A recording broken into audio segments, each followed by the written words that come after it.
আজকে আমাদের হাতে টেক ওয়ার্ল্ড বাংলাদেশ আর্কাইভ থেকে খবর আছে। আর এগুলো প্রথমবার দেখলে মনেই হবে না যে একটার সাথে আরেকটার কোনো সংযোগ থাকতে পারে। একদম। চলুন তাহলে প্রথমটা দিয়েই শুরু করা যাক, যেটা আমাদের প্রায় সবারই অভিজ্ঞতা। হঠাৎ করে ইন্টারনেট স্লো, ওই যে কাজের মাঝে হঠাৎ বাফারিং শুরু হয়, মেজাজটাই খারাপ হয়ে যায়। হ্যাঁ, এই অভিজ্ঞতাটা তো সবার। একটা জরুরি ভিডিও কলে আছেন বা পছন্দের কোনো সিরিজ দেখছেন, আর ঠিক ক্লাইম্যাক্সের মুহূর্তে সব থেমে গেল। উফ। আমাদের সোর্স বলছে এর পেছনে অনেক কারণ থাকতে পারে, কিন্তু সবচেয়ে সাধারণ আর বিয়মনাক কারণগুলোর একটা হলো আপনার ওয়াইফাই নেটওয়ার্কে কোনো অচেনা অতিথি, অনাহুত ব্যবহারকারী। আচ্ছা, কেউ আমার পাসওয়ার্ড জেনে নিয়ে লুকিয়ে লুকিয়ে ইন্টারনেট ব্যবহার করছে। এটা তো প্রায়ই শোনা যায়। অনেকে হয়তো ভাবেন, থাক একটু ইন্টারনেটই তো নিচ্ছে, আমার তো আনলিমিটেড প্যাক। বিষয়টা কি আসলেই এত সিম্পল? এখানেই তো আসল পয়েন্টটা।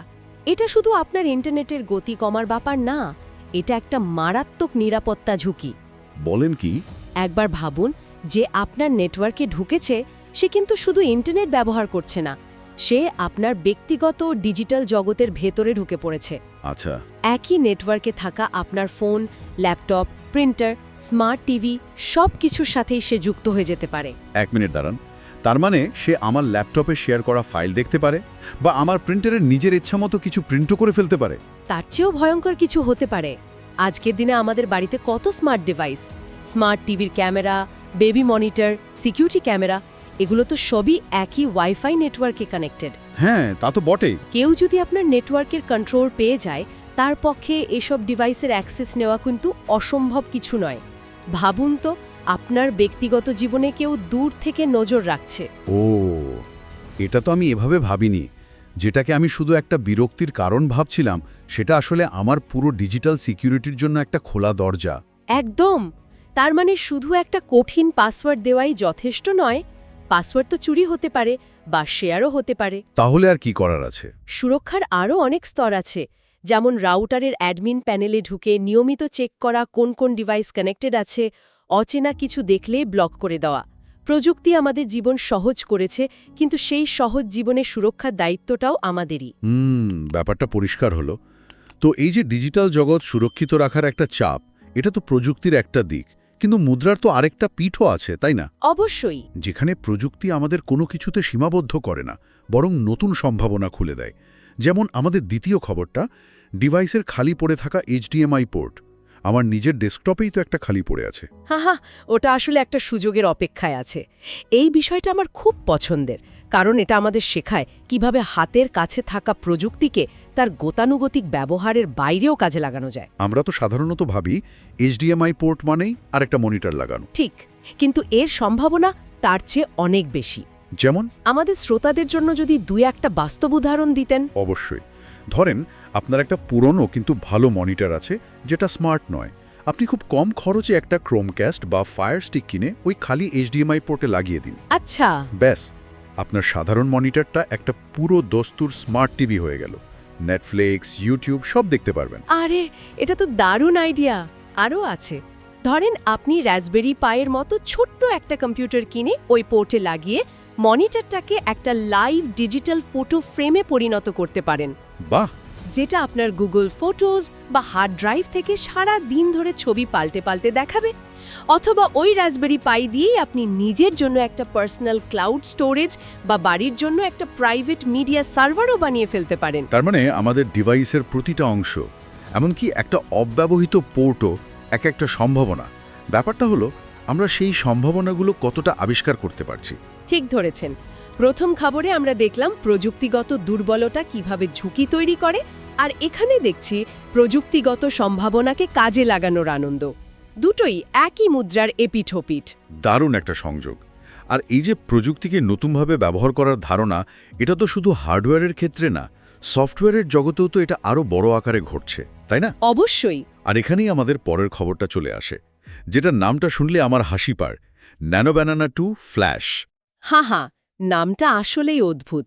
মনে হচ্ছে কোনো সাইফাই সিনেমার স্মুদির নাম। ঠিক, কিন্তু নামটা মজার হলেও এর পেছনের প্রযুক্তিটা কিন্তু যুগান্তকারী। সোর্স অনুযায়ী গুগল ছবি তৈরি এবং এডিট করার জগতে কৃত্রিম বুদ্ধিমত্তা নিয়ে নতুন এক পরীক্ষা চালাচ্ছে।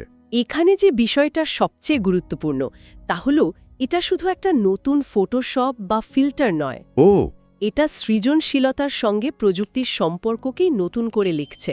আগে একটা ভালো মানের ছবি এডিট করতে বা ডিজাইন করতে বিশেষ দক্ষতা, ঘন্টার পর ঘন্টা সময় আর দামি সফটওয়্যারের প্রয়োজন হতো। অ্যাডোবির মতো। এআই মডেলগুলো সেই বাধাটাকেই ভেঙে দিচ্ছে। কিভাবে ভাঙছে? মানে এটা কি সাধারণ মানুষের জন্য ছবি এডিট করাকে আরও সহজ করে দেবে? অনেক বেশি কিছু সহজ তো করবেই, কিন্তু তার থেকে বড় কথা হলো এটা সৃজনশীলতার ক্ষমতাটা কয়েকজন বিশেষজ্ঞের হাত থেকে বের করে সাধারণ মানুষের হাতে তুলে দিচ্ছে। একটা উদাহরণ দেওয়া যায়। ধরুন আপনার মাথায় একটা দারুণ আইডিয়া আছে, কিন্তু আঁকা বা ডিজাইন করার দক্ষতা নেই। আপনি এই এআই মডেলকে শুধু লিখে নির্দেশ দিলেন, একটা পরাবাস্তব ছবি বানাও যেখানে একটা বিড়াল মহাকাশে ভাসছে আর তার চারপাশে মাছের ঝাঁক ঘুরছে। এআই আপনার জন্য সেই ছবিটা তৈরি করে দেবে। তার মানে কল্পনাকে বাস্তবে রূপ দেওয়ার জন্য এখন আর প্রযুক্তিগত দক্ষতার প্রয়োজন হবে না, শুধু কল্পনা করার ক্ষমতাটাই যথেষ্ট। একদম। কৃত্রিম বুদ্ধিমত্তা এখানে আপনার সৃজনশীল কাজের অংশীদার হয়ে উঠছে, শুধু একটা টুল হিসাবে থাকছে না। সৃজনশীলতার জগৎটা আরও বেশি গণতান্ত্রিক হয়ে উঠছে। বাহ! একদিকে যেমন ডিজিটাল কাজ করার টুলগুলো এত উন্নত হচ্ছে, তেমনি অন্যদিকে এই কাজটা করার পদ্ধতিতেও তো বড় প্রাতিষ্ঠানিক পরিবর্তন আসছে।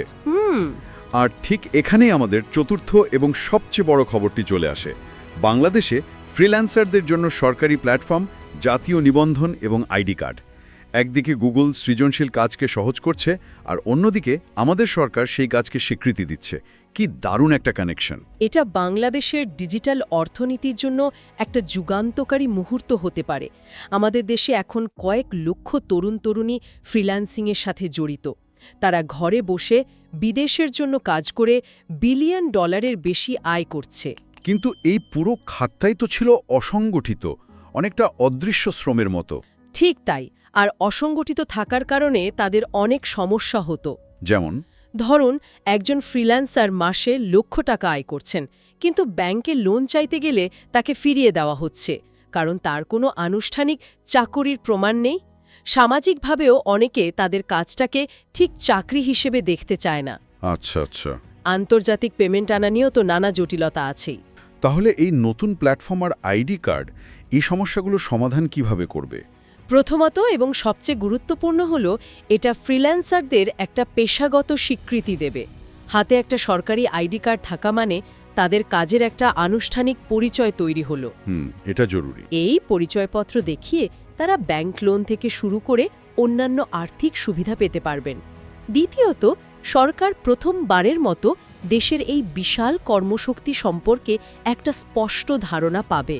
আচ্ছা, মানে ডেটা কালেকশন। হ্যাঁ, দেশে ঠিক কতজন ফ্রিল্যান্সার আছেন, তারা কোন কোন ক্ষেত্রে দক্ষ, অর্থনীতিতে তাদের মোট অবদান কত, এই ডেটাগুলো ভবিষ্যতের নীতি নির্ধারণের জন্য অত্যন্ত জরুরি। কিন্তু দেখেন, এখানে আমার একটা প্রশ্ন আছে। যখনই কোনো অসংগঠিত খাতকে এমন সরকারি কাঠামোর আওতায় আনা হয়, তখন তো কিছু জটিলতাও তৈরি হতে পারে। ফ্রিল্যান্সিংয়ের মূল আকর্ষণই তো এর স্বাধীনতা, তাই না? এই আইডি কার্ড, নিবন্ধন, এগুলো কি সেই স্বাধীনতাকে একটু হলেও খর্ব করবে না? এটা খুবই গুরুত্বপূর্ণ এবং যৌক্তিক একটা প্রশ্ন। অবশ্যই এর একটা উল্টো পিঠও আছে। একদিকে যেমন স্বীকৃতি ও সুবিধা বাড়ছে, তেমনি অন্যদিকে সরকারি নজরদারিও বাড়বে। মানে ট্যাক্সের মতো বিষয়গুলো। হ্যাঁ, আয়ের ওপর কর আরোপ করা সহজ হবে, বিভিন্ন নিয়ম কানুনের আওতায় আসতে হবে। খাতটি তার এতদিনকার অনিয়ন্ত্রিত স্বাধীনতা বা নমনীয়তা কিছুটা হারাতে পারে। এটা একটা ট্রেড অফ আর কি। তাহলে দীর্ঘমেয়াদে এটা কি ভালো না খারাপ? দেখুন, যে কোনো খাত যদি একটি দেশের অর্থনীতিতে টেকসইভাবে অবদান রাখতে চায়, তাকে একটা প্রাতিষ্ঠানিক রূপ পেতেই হয়। হয়তো কিছু ফ্রিল্যান্সার এই পরিবর্তনকে স্বাগত জানাবেন না, কিন্তু সামগ্রিকভাবে ইন্ডাস্ট্রির জন্য এটা একটা প্রয়োজনীয় পদক্ষেপ। এটা এই খাতকে শখের কাজ বা পার্ট টাইম ইনকামের তকমা থেকে বের করে একটা পুরোদস্তুর পেশা হিসেবে প্রতিষ্ঠা করবে। বাহ! পুরো আলোচনাটা যদি এবার এক জায়গায় আনি, তাহলে ছবিটা বেশ পরিষ্কার হয়ে উঠছে। আমরা শুরু করেছিলাম বাড়ির ওয়াইফাইয়ের একটা ছোট্ট নিরাপত্তা ছিদ্র দিয়ে, যা আমাদের ব্যক্তিগত ডিজিটাল দেয়ালের দুর্বলতার কথা মনে করিয়ে দেয়। তারপর আমরা দেখলাম কিভাবে একটা অব্যবহৃত HDMI পোর্টের মতো ছোট জিনিস আমাদের সৃজনশীলতাকে উস্কে দিতে পারে। অর্থাৎ প্রযুক্তির সীমাবদ্ধতা না দেখে এর লুকানোর সম্ভাবনাকে খুঁজে বের করার কথা ভাবায়। সেখান থেকে আমরা চলে গেলাম গুগলের ন্যানো বানানার জগতে, যা সৃজনশীল কাজকে লক্ষ লক্ষ মানুষের জন্য সহজলভ্য করে দিচ্ছে। এবং সবশেষে আমরা দেখলাম কিভাবে সেই ডিজিটাল কাজ অর্থাৎ ফ্রিল্যান্সিং বাংলাদেশে একটি ব্যক্তিগত প্রচেষ্টা থেকে রাষ্ট্রীয় স্বীকৃতির পর্যায়ে উন্নীত হচ্ছে। ব্যক্তিগত নিরাপত্তা, ব্যক্তিগত সৃজনশীলতা, বৈশ্বিক প্রযুক্তি এবং জাতীয় অর্থনীতি, চারটি আপাতদৃষ্টিতে ভিন্ন বিষয় কি দারুণভাবে একটা সুতোয় বাঁধা। এটাই প্রযুক্তির সবচেয়ে আকর্ষণীয় দিক। এটা কখনোই বিচ্ছিন্নভাবে কাজ করে না। একটা ছোট চিপের পরিবর্তন থেকে শুরু করে একটা নতুন অ্যাপ, সবকিছুই ধীরে ধীরে আমাদের ব্যক্তিগত জীবন, সমাজ এবং অর্থনীতিতে বড় আকারের ঢেউ তোলে। একদম ঠিক। এই চারটি খবর মিলে সেই বড় চিত্রটাই তৈরি করে।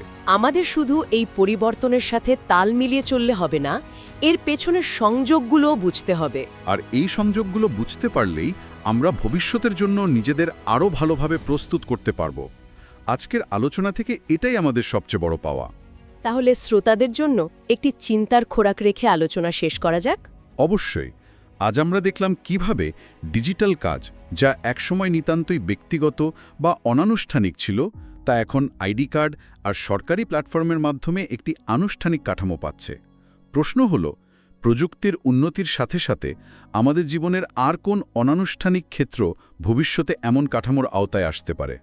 যেমন ধরুন আমাদের ডিজিটাল পরিচয় বা অনলাইন বন্ধুত্ব। ভবিষ্যতে কি এগুলোরও কোনো ধরনের আনুষ্ঠানিক স্বীকৃতির প্রয়োজন হবে বাস্তব হিসেবে গণ্য হওয়ার জন্য? আর তেমনটা হলে তার ফলাফল কি হতে পারে?